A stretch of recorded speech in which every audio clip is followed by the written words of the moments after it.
My name is Golu Kumar. I am from Shri Ram academy. आज हम Europe में राष्ट्रवाद से कुछ क्वेश्चन क्यूज के रूप में करने वाले हैं, तो चलिए शुरू करते हैं।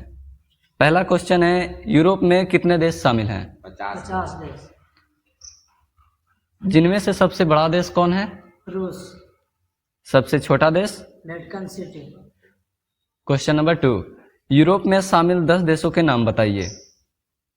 फ्रांस, इटली, जर्मनी, पुर्तगाल, Denmark, Belgium, Switzerland, Spain, Sweden. बिल्कुल सही जवाब है।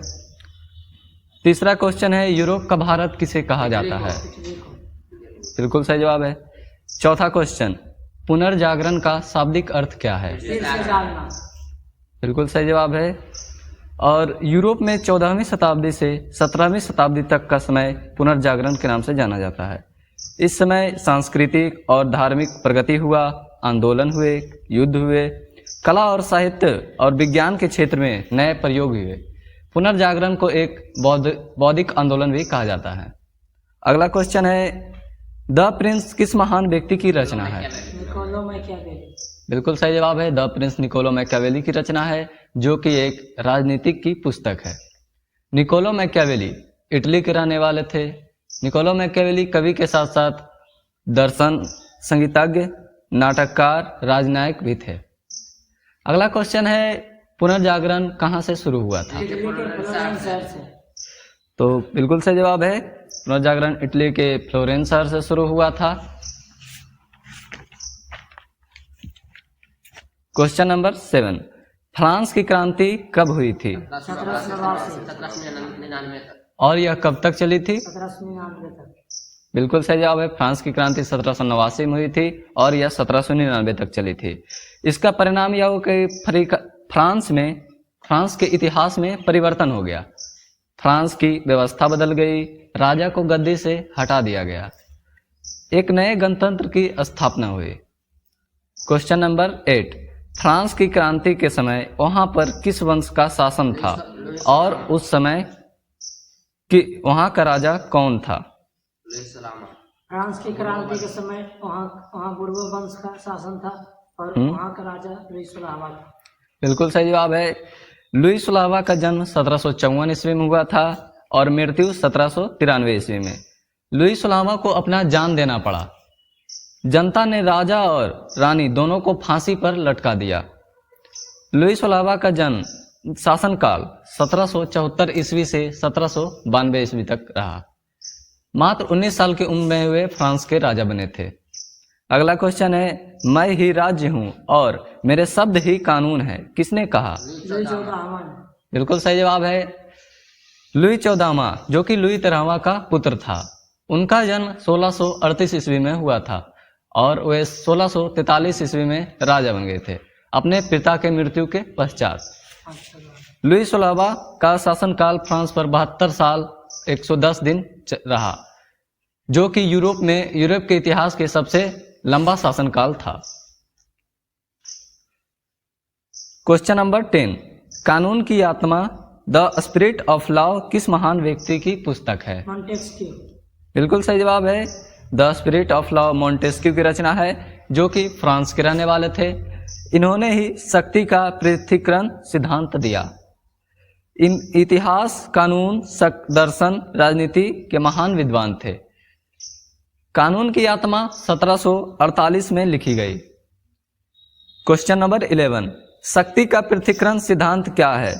शक्ति के पृथक्करण सिद्धांत में सरकार के 3 अंग होते हैं। जी। पहला विधायिका, दूसरा कार्यपालिका, तीसरा न्यायपालिका। बिल्कुल सही जवाब है। अगला क्वेश्चन है, द सोशल कॉन्ट्रैक्ट किनकी प्रसिद्ध रचना है? रूसो। बिल्कुल सही जवाब है। द सोशल कॉन्ट्रैक्ट रूसो की रचना है, जो कि 1762 ईस्वी में लिखा गया था। रूसो का पूरा नाम जीन जैक्स रूसो है। इसी पुस्तक के शुरू में लिखा है, मनुष्य स्वतंत्र पैदा होता है, लेकिन वह सभी जगहों पर जंजीरों से जकड़ा हुआ है। रूसो का जन्म जेनेवा में 1712 ईस्वी में हुआ, मृत्यु 1778 में। जब रूसो 9 दिन के थे तो इनकी मां की मृत्यु हो गई। 10 वर्ष पश्चात इनके पिता गुजर गए। बाद में रूसो फ्रांस चले जाते हैं। क्वेश्चन नंबर 13, फ्रांस की क्रांति के बाद फ्रांस का राजा कौन बना? Napoleon Bonaparte.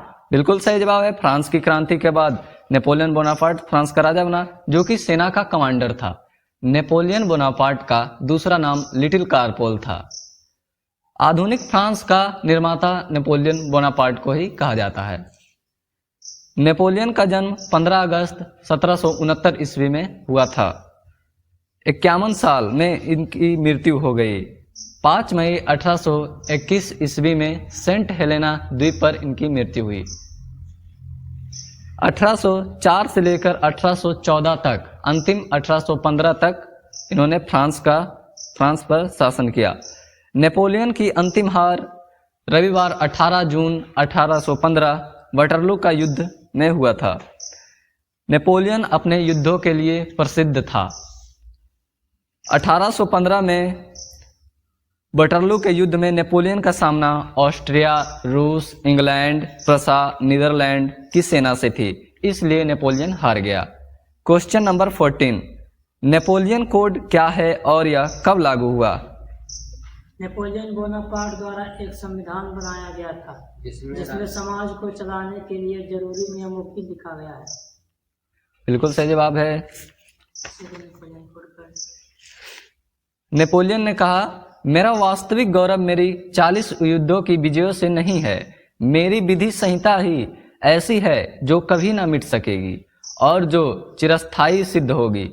नेपोलियन को अपने संविधान पर बहुत घमंड था। इसमें धर्म, समाज, समानता, संपत्ति, विवाह, तलाक आदि के बारे में लिखा है। इसे 1804 में फ्रांस में लागू किया गया था। क्वेश्चन नंबर 15, वियना सम्मेलन कब हुआ और यह क्या था? वियना सम्मेलन 1815 बिल्कुल सही जवाब है। यह 1815 ईस्वी में हुआ था, जो कि वियना ऑस्ट्रिया की राजधानी में हुआ था, जिसका अध्यक्ष ऑस्ट्रिया का प्रधानमंत्री मेटरनिक था। नेपोलियन की वाटरलू के युद्ध में हारने के बाद मेटरनिक ही यूरोप का सर्वेसर्वा बन गया। वियना सम्मेलन में कई देश शामिल हुए। 4 मुख्य देश हैं, ऑस्ट्रिया, रूस, England, France. Question number 16, Metternich व्यवस्था क्या है? तो इसका आंसर हो जाएगा मेटरनिक ऑस्ट्रिया का चांसलर, अपने समय में बहुत प्रभावशाली राजा था। नेपोलियन के बाद 1815 से लेकर 1848 तक पूरे यूरोप पर मेटरनिक का प्रभाव रहा, जिसे मेटरनिक व्यवस्था कहते हैं। लगभग 33 साल तक मेटरनिक का पूरे यूरोप पर प्रभाव रहा। क्वेश्चन नंबर 17, फ्रांस जब छींकता है तो बाकी यूरोप को सर्दी जुकाम हो जाता है, यह कथन किसका है? मेटरनिक ने कहा। बिल्कुल सही जवाब है, यह कथन मेटरनिक का है। क्वेश्चन नंबर 18, टूटी हुई बेड़ियां किसका प्रतीक है? आजादी का। बिल्कुल सही जवाब है। क्वेश्चन नंबर 19, निरंकुशवाद क्या है? वैसी सरकार जिस पर किसी प्रकार का कोई अंकुश नहीं है, जैसे फ्रांस में 1789 में हुआ था, उसे निरंकुशवाद कहते हैं। क्वेश्चन नंबर 20, यूटोपिया किसे कहते हैं? एक ऐसा समाज की कल्पना जो आदर्श हो, इतना जिसका साकार होना लगभग असंभव है। बिल्कुल सही जवाब है, यूटोपिया का सही अर्थ है। अगला क्वेश्चन है, जोल्वेराइन क्या था और कहां बनाया गया था? जोल्वेराइन एक संधि है, यह जर्मनी में बनाया गया, व्यापारियों की संधि है। बिल्कुल सही जवाब है, यह जर्मनी में 1834 ईस्वी में बनाया गया था, जो कि पर्सा की पहल पर बनी थी। लोगों में इसके आने से एकता का महसूस होने लगा। यही आगे चलकर जर्मनी के एकीकरण में सहायक हुआ। यह एक व्यापारियों का संघ था। अगला क्वेश्चन है, बिस्मार्क कहाँ के रहने वाले थे? भारत का बिस्मार्क किन्हें कहा जाता है? बिस्मार्क का जन्म 1815 ईस्वी में प्रसा में, जो आज का जर्मनी है। मृत्यु 1898 ईस्वी में हुआ था। बिस्मार्क का जीवन काल 83 साल रहा। बिस्मार्क ने पूरे जर्मनी को एक कर दिया। उसी तरह पूरे भारत को एक सरदार वल्लभ भाई पटेल ने किया, इसलिए उन्हें भारत का बिस्मार्क कहा जाता है। नेक्स्ट क्वेश्चन, फ्रैंकफर्ट कहाँ है? तो फ्रैंकफर्ट जर्मनी में है। नेक्स्ट क्वेश्चन, रक्त और लोहे की नीति का समर्थक कौन था? तो इसका आंसर हो जाएगा रक्त और लोहे की नीति का समर्थक बिस्मार्क था। ठीक है सर।